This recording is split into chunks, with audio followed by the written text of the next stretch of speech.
ఇదంతా నీ చలివేనమ్మా.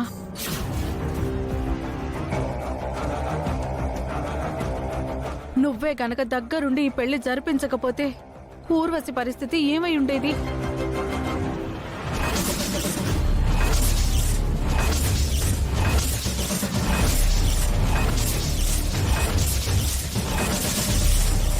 అక్క చెల్లెలు ముగ్గురు ఒకే ఇంట్లో ఉండబోతున్నారు.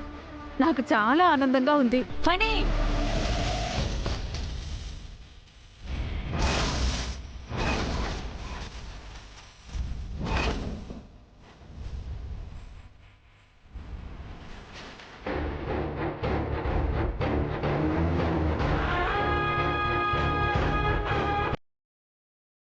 తప్పుకో పంతులు.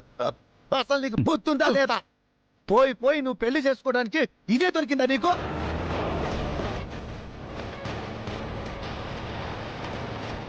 అదేం నాన్న, ఇద్దరం ప్రేమించుకున్నాం, పెళ్లి చేసుకున్నాం.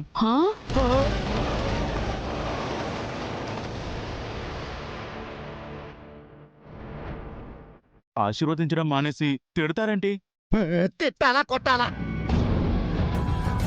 అవతల నీకు పెద్ద పెద్ద సంబంధాలు చూసి కోటీశ్వరుడింటికి అల్లుని చేయాలనుకుంటే నువ్వు వెళ్ళెళ్ళి ఈ పాలమ్ముకునే దాని చెల్లెల్ని పెళ్లి చేసుకుంటావా?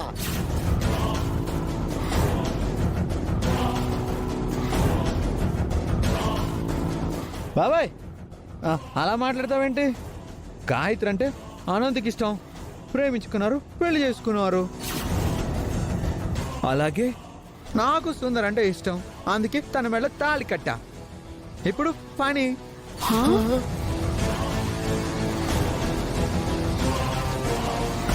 హెరా ఫణి, నువ్వు ఊరసి ప్రేమించుకున్నారు కదా?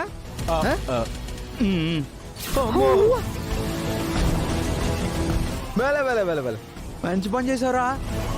మన ముగ్గురు అన్నదమ్ములు, వీళ్ళు ముగ్గురు అక్క చెల్లెళ్ళు.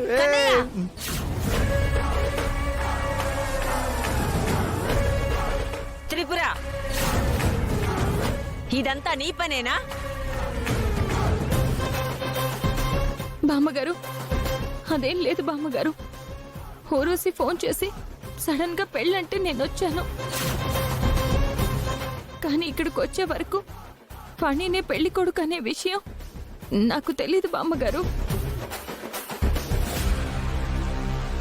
అదేంటదినా, అంతా మన ఫ్యామిలీనే కదా, ఇందులో భయపడాల్సిన అవసరం ఏం లేదు. నువ్వే కదా దగ్గరుండి మా పెళ్లి చేశావు.